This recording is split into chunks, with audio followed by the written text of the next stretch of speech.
Hi guys, welcome back to another video tutorial. For today's video, I'm going to show you how you can fix Roblox not launching on Windows.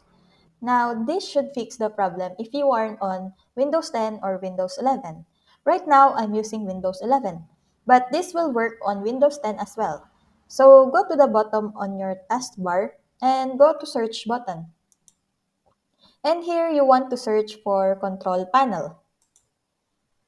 This will open up your control panel. And here, we want to go to programs and features. Inside the programs and features, we want to look for the Roblox player. Should be says like this one. Then right click on it and click uninstall.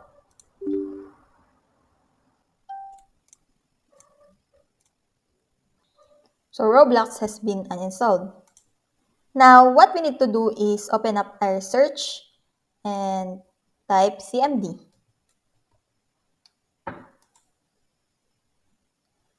This will allow us to open up our command prompt.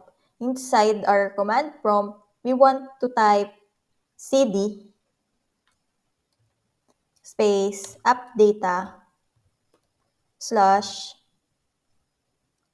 local and press enter. Then we want to type rmdir space slash s space Roblox. Just like this, and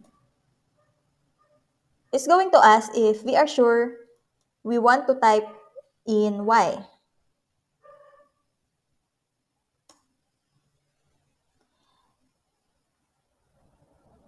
And once we have done this, all we need to do is reinstall Roblox from roblox.com. And hopefully, this should help fix the problem of your Roblox not launching. So I hope that this video helps. And if you have any comments or questions, kindly put it in the comment section below and make sure to subscribe and like to our channel. Thanks!